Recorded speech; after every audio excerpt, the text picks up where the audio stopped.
Did you know that health and wellness is imperative to having high energy, not just for work, but also for your life at home with your family? Absolutely. And so, hey, I'm Ryan Osborne. I'm Kelly Ryan.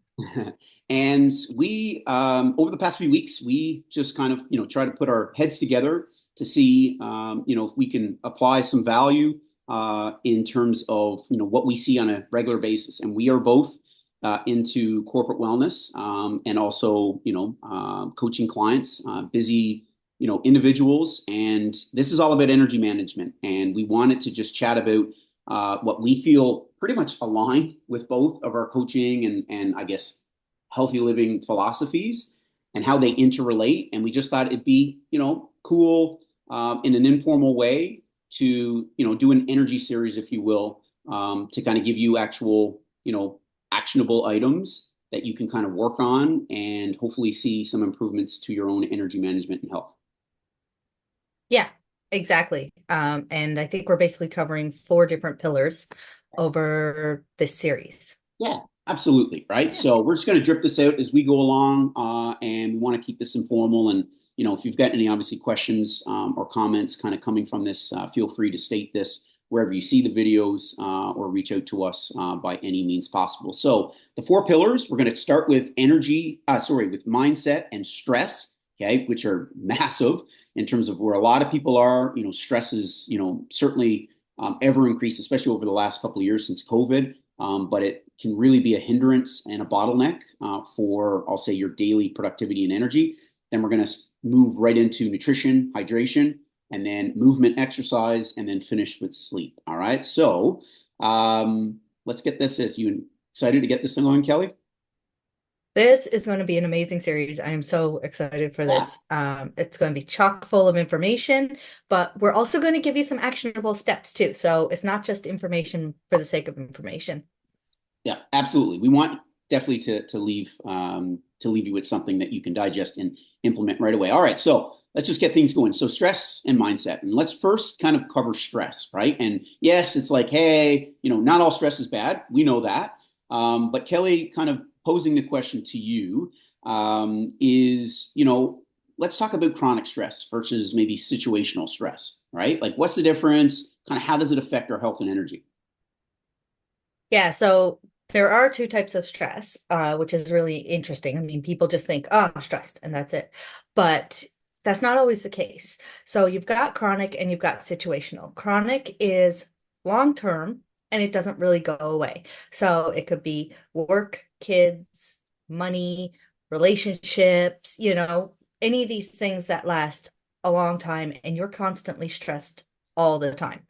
Situational is a one and done. So if you're driving and a car is about to hit you and you have to swerve out of the way to save your family from an accident, that's situational. You may be stressed for a couple minutes after, but once it's done, right? And the thing is with stress, we actually do need some stress in our life, or else you wouldn't have the reaction time to swerve from that car, and that's the point of stress. It's not meant to be long term and lasting for days, weeks, months, years. It's meant to um, be that reactionary standpoint, help you get up in the morning and Exactly. deal with the things that you need to do, get that report in, but it should not be constant Yeah. all of the time. Um, and the problem with chronic, well, the thing with any stress is your body goes into fight or flight mode, um, But explain which that I'm for, going to for get a second. you. Yeah, no, Yeah. like because that's we all know, I would imagine most people, right? Fight or flight, right? It's just kind of that evolutionary thing that we know going back to, how we grew up in the caveman days, like fight or flight, right? It's just our body's autonomic, response to when events happen to yourself. But let's really kind of be a little bit more specific in terms of if we are more in that constant state of a sympathetic, which is that heightened fight or flight, what's maybe something that we should be aware of the negative effects that could be if you are in that constant state. Yeah, so like you said, you're more aware, which that's a bonus, obviously, during that period, which is what you need with situational. But some of the negatives are your blood pressure increases, your cortisol and insulin increase, Mhm. um, your blood flow increases, your digestion shuts down, um, your sleep shuts down. And the whole thing is your body and mind don't know the difference. And I say this kind of jokingly, but it's true.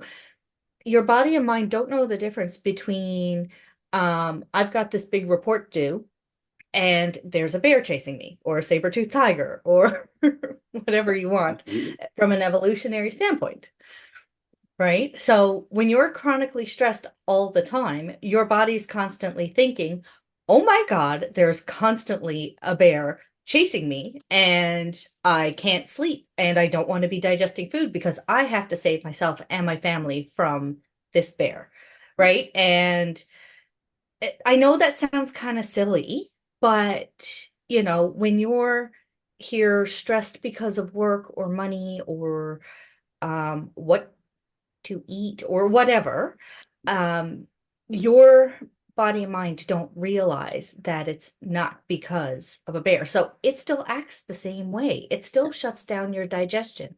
It still increases your insulin and cortisol, which, by the way, directly affect your belly fat. So stress literally affects your weight. Yeah, and that's I'm glad that you kind of touched on that point because it's one thing to just say, hey, I've got stress or I'm in this heightened state, and it might affect not only my sleep, it might affect my energy, it might affect my mood. I'm more agitated towards those around me or whatever like that. But the other big thing, which you just talked about, and I see, certainly on a regular basis with people that are very much chronically stressed, is that fact of both cortisol and insulin. They can have an indirect relationship to elevated blood sugars, okay, independent of actually consuming high sugar, okay, and then also high stress. And I think we can all agree there is the cravings, for certain foods, typically not ones that, agree or that align with probably your fitness goals, okay. You tend to kind of just crave them more because it's that emotional response and comfortness that you want to have in relation to the stress. And if you're not obviously managing your stress appropriately, then you will turn to vices, which could be food, booze, drugs, what have you. So, absolutely, there is not only the indirect of your response to say high stress, meaning I'm consuming more food, maybe I'm not active because I'm not in the mood to do it. But as you just alluded to, and if you want to maybe just add a quick point about insulin and cortisol and maybe how that does play with respects to belly fat. Like, can you just touch on why that is? Yeah, so a part of it is the fact that like you said with your blood sugar, I mean, when your blood sugar is going up and down, and I'm not talking from a diabetic standpoint, that's a whole other thing. I'm talking just regular blood fluctuations, which are normal.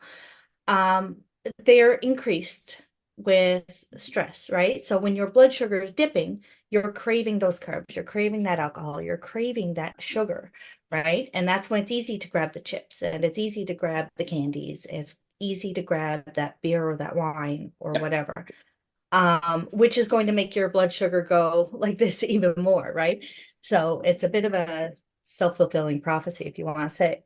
The other thing too is your cortisol and insulin literally grows your visceral fat, which is the fat that's deep in around your organs. And that's the fat that you definitely don't want to grow because it affects all of your organs. It affects your sleep. It affects your blood sugar. It affects everything, right?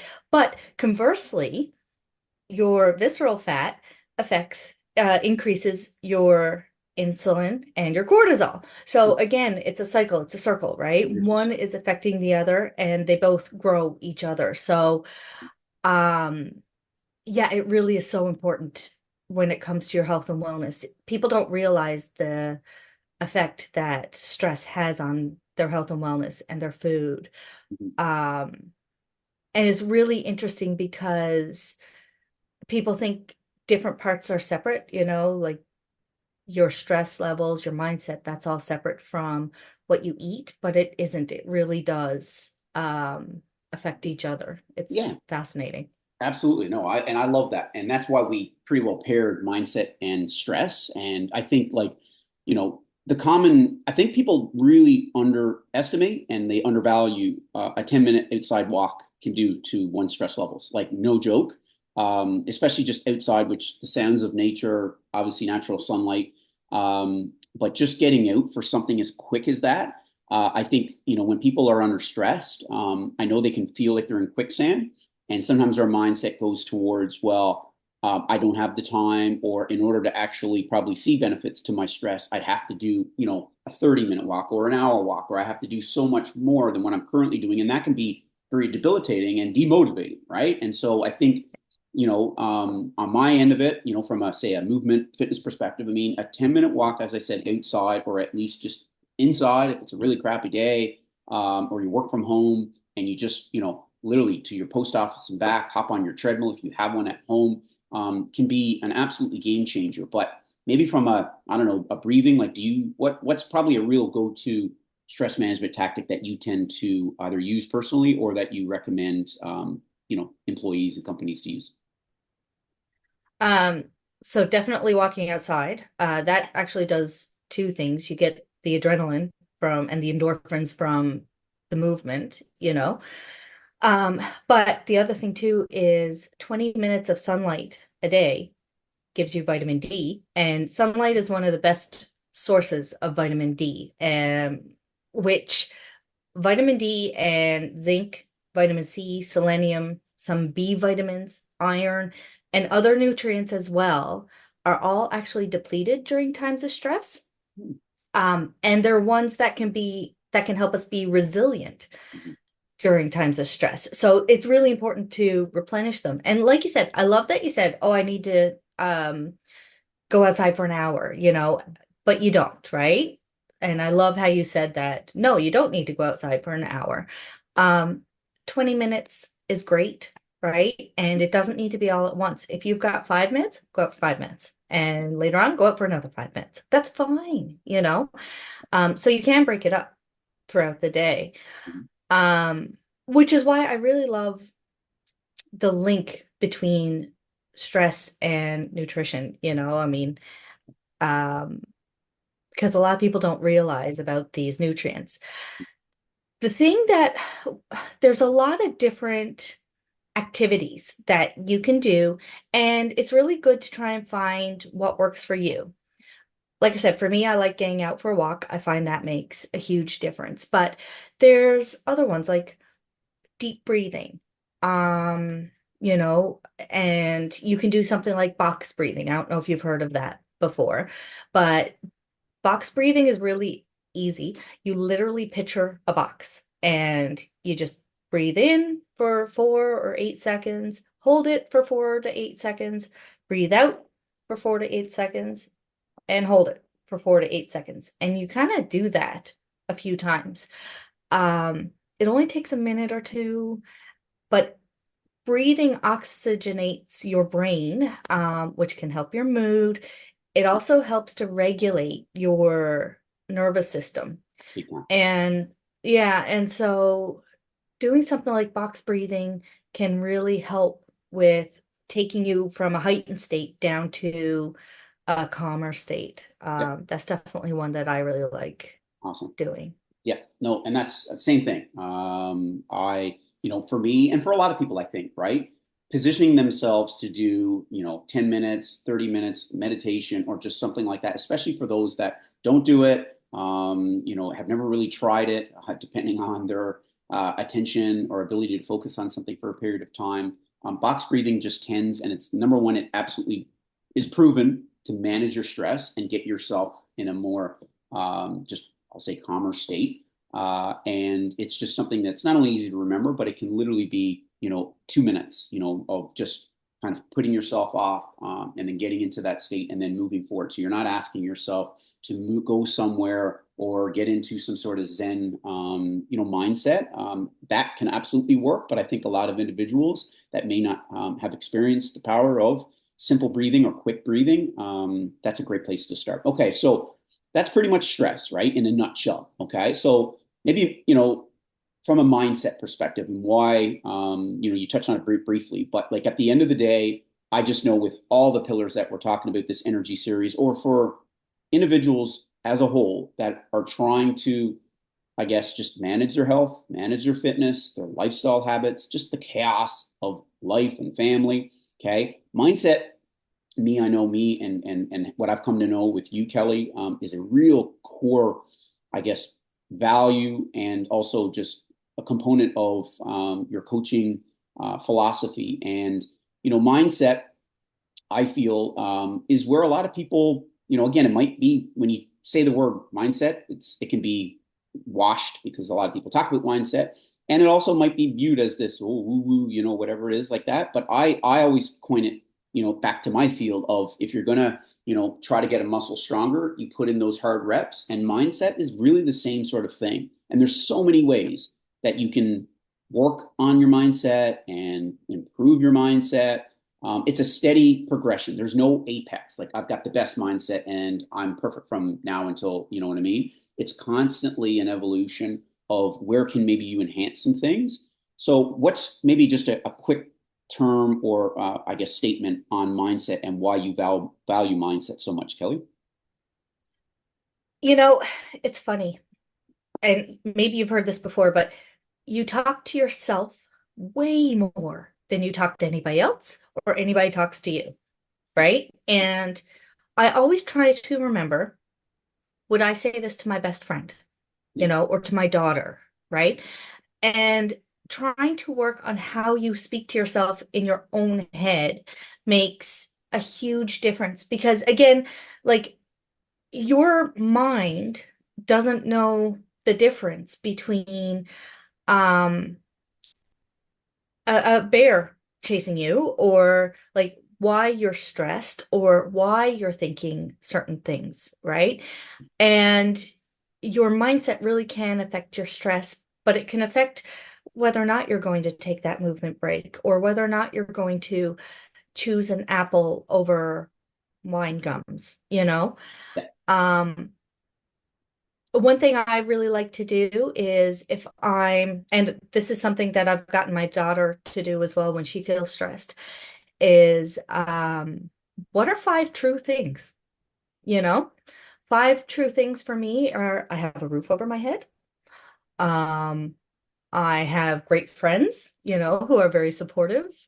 Um, I can pet my puppy dog, right? And feel that puppy dog, right? And it's five things basically that'll ground you Mhm. so that you can get back to, you can take that energy down. You can um think of positive things in your life. And one thing I found really interesting is your mind doesn't really understand the word not or no.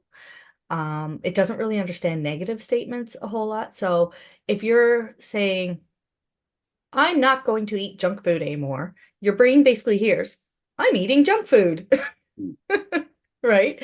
And so how you speak to yourself really is The old kids, really yes, sir, important. right? Reverse negative reinforcement, right? But that's absolutely true, right? Self-talk, there's no question. We all have it. And even just fear, what fear is, right?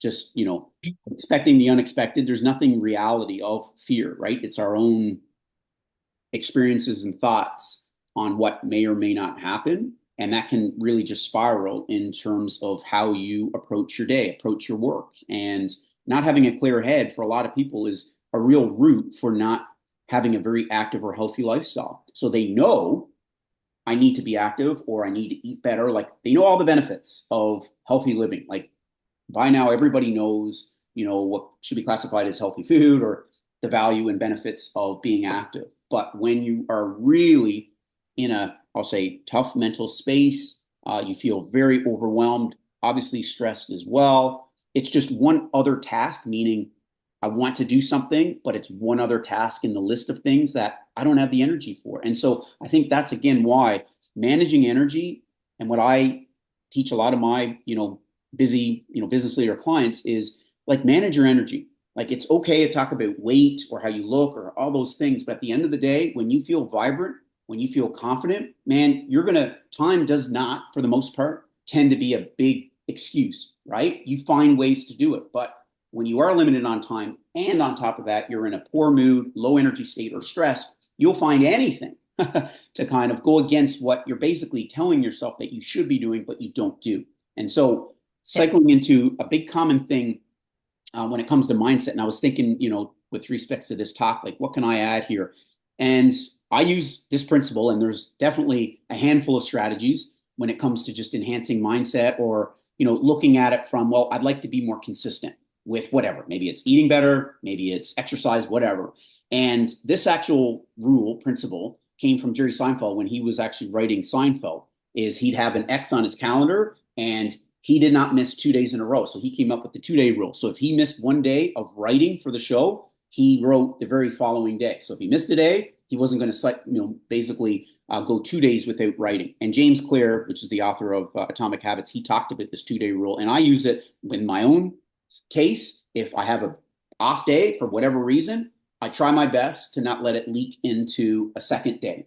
And so that's just something where you also give yourself a bit of grace because one, life happens. Okay. Family happens, life happens. Okay. Work, deadlines, times of the year for certain work, people, they just really increase. And so it's okay to miss a day. It's okay to have a bad meal. It's okay to have a bag of chips.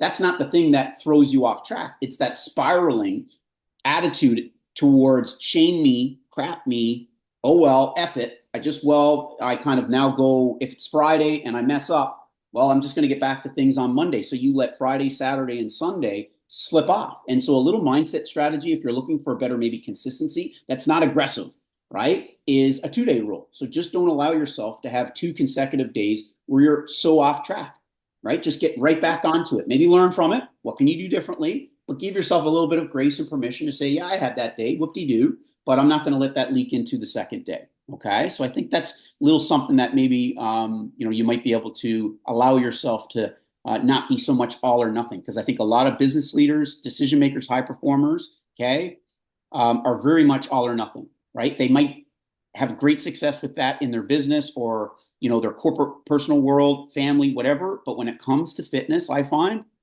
when people that are all or nothing, I think that tends to be probably the number one roadblock for people being consistent is when they're on, but boy, or when they're off, they're so off, right? So I think like that's really, I think a good point to end there and just kind of bridging the importance of having a good, strong mindset that just gives you that, I guess, focus and that priority towards, hey, I've got to do things, but get yourself in a great mindset. And we know that being active, even as quick as a 10-minute walk, is a great way where you feel energy. So you're putting energy into something, but on the back end of it, it actually enhances your energy. And then that can obviously lead to, well, I'm feeling better. So maybe I'm more productive. I'm in a better mood. Maybe I'm going to choose my next meal in a healthy light because I don't want to waste that little bout of exercise that I just did, right? So it's a great catalyst, okay, that comes back to things. So did you want to just have a final, I guess, statement on stress or mindset? Yeah, yeah, actually, when you were talking about the 2 day rule, um, you reminded me of a saying I once heard, which is whether you think you can or you can't, you're right, you know? Yeah. And I love that statement because I hear a lot of clients say, "Oh, I can't try this or I can't do that." Well, you're right. You can't because you think you can't, you know? Whereas if you think, "Oh, I'm going to try this and see how it goes," then you can, you know? Okay, So, so we talked about mindset and stress and the interrelations of them. Very important. We just think like that's kind of like almost because it's such a mental, I'll say, catalyst towards other health and wellness habits. But let's really think about what's something that anybody that watches this video that can really, put into action and actually see improvements to their mindset and stress. Yeah, so the actionable task for this video is going to be for the next 5 days, we want you to be aware of your triggers, to make a plan to manage your stress. So different things work for different people, but try a 10-minute walk, try box breathing, and then apply the 2-day rule if you miss a day so that you can foster better consistency. And in the next one, we're going to talk about nutrition and hydration because we know that stress can directly affect your nutrition choices. Perfect. Looking forward to it. Until then, guys, see you next time. See you then. Bye.